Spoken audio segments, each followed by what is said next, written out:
Rachel Zegler is extraordinarily woke, but she's woke in a way that's quite deranged. No one on the right side of America can stand the star of this movie. But you don't seemingly like your own character, so she comes off as an insufferable, whiny brat. The star, Rachel Zegler, is unbelievably charmless in public. She was, as woke as they are. She just sounds bitter and angry. I don't think they're gonna buy it. I don't think they're gonna watch it. I don't think they're gonna like it. When it comes to Hollywood train wrecks, Disney's live-action Snow White has earned its spot at the top of the list.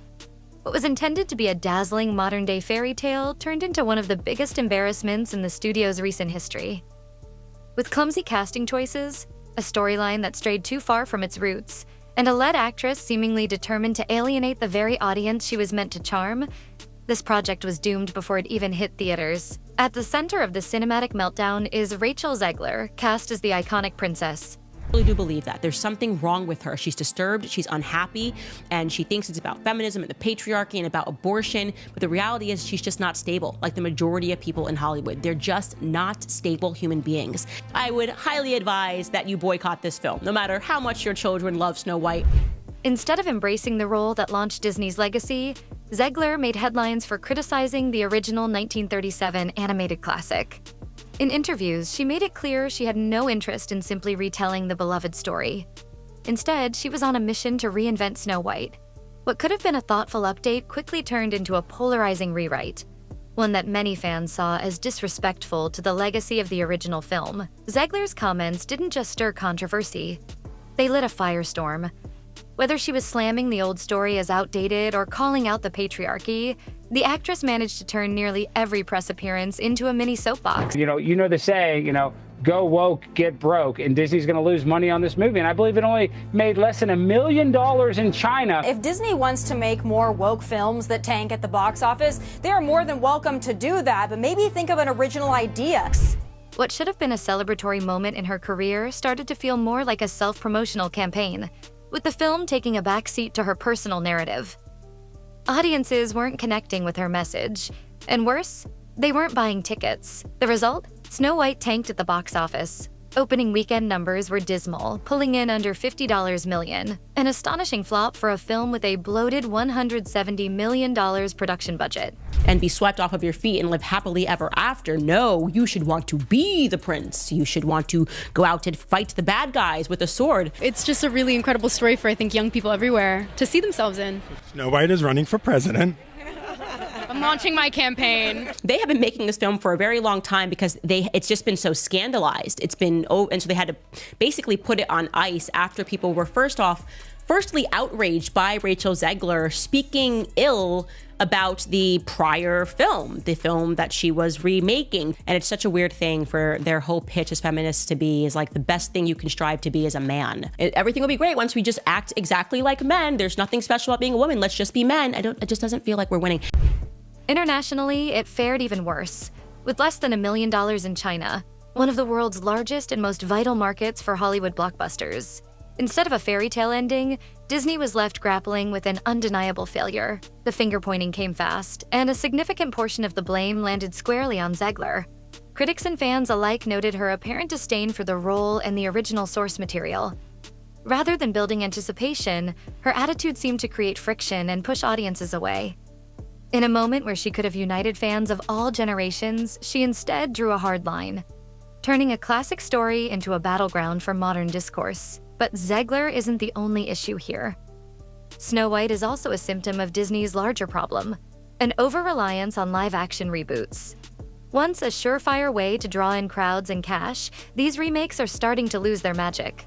Is this process now where it's like in order to be inclusive, you have to completely destroy storylines, completely destroy franchises? I don't believe in that. I don't think that consumers believe in that either. Audiences are growing tired of reimagined classics that feel more like political statements than heartwarming stories. The charm, whimsy, and timeless appeal of the originals are being stripped away in favor of modern messaging. And it's not working. Disney seems to have forgotten what made its golden age of animation so special. Fans don't want a radically reworked Snow White who lectures about power dynamics. They want the fantasy, the wonder, the innocence. They want to believe in happily ever after, not be reminded of real-world issues during a fairy tale. In the end, Snow White was supposed to be a jewel in Disney's crown. Instead, it turned into a cautionary tale. They got even crazier, and they decided that the dwarves in Snow White weren't woke enough, okay? These are roles made for actors of my stature. I can't go out for the Harrison Ford or the George Clooney roles because that's not for me. Right. And now it's taken away. I don't feel that's right. A tale about what happens when you lose sight of your audience, underestimate the power of nostalgia, and place ideology ahead of storytelling. For Disney, it's a painful lesson. For viewers, it's a missed opportunity.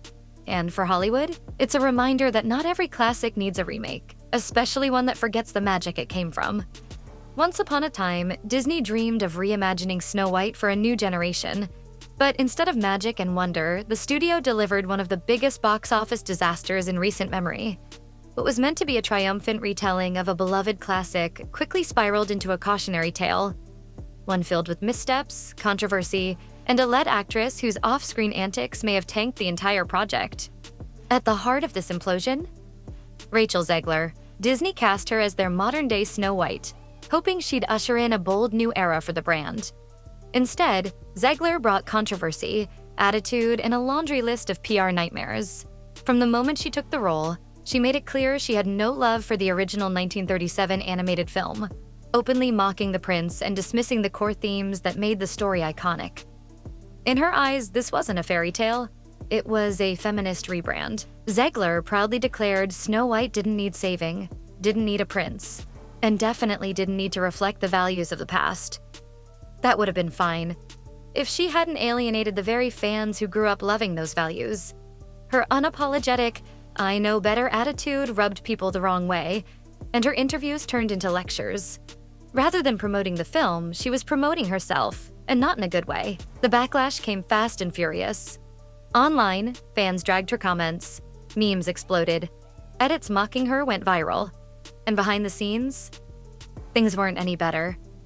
Rumors of on-set tensions, especially between Zegler and co-star Gal Gadot, only added fuel to the fire.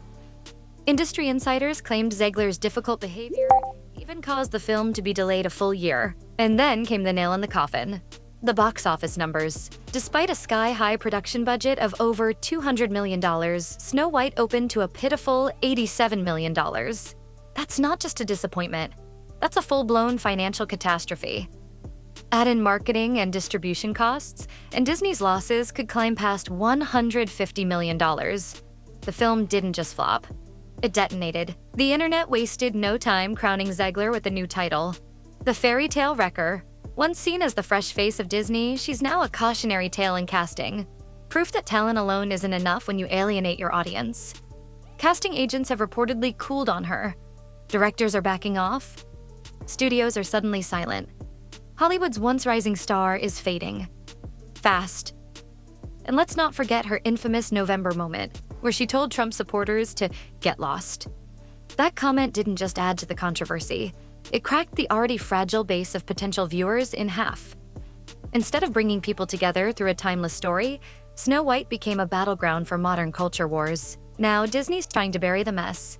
They've quietly shuffled the film over to streaming in hopes of salvaging what little value remains. But the damage has been done. Unsold merchandise is piling up on clearance racks, and the brand's reputation has taken a serious hit. This wasn't just a movie gone wrong. This was a corporate strategy in free fall. Disney's obsession with live-action remakes has officially hit a wall. Audiences aren't showing up for reboots that feel more like political essays than magical escapes. People didn't want Snow White with a social justice twist. They wanted the story they grew up loving. So what's next? Can Rachel Zegler bounce back from this PR nightmare? Or has her shot at superstardom officially crashed and burned? And more importantly, can Disney recover from this colossal misfire? Or is this the beginning of the end for their remake era? Let me know what you think in the comments. Was Disney wrong to modernize this classic? Did Zegler sink the ship? Or is this just another bump in the road for the House of Mouse? Smash that like button if you're done with the reboot fatigue, hit subscribe for more celebrity deep dives, and ring the bell so you don't miss tomorrow's breakdown. Until then, stay dramatic, stay curious, and I'll see you in the next one.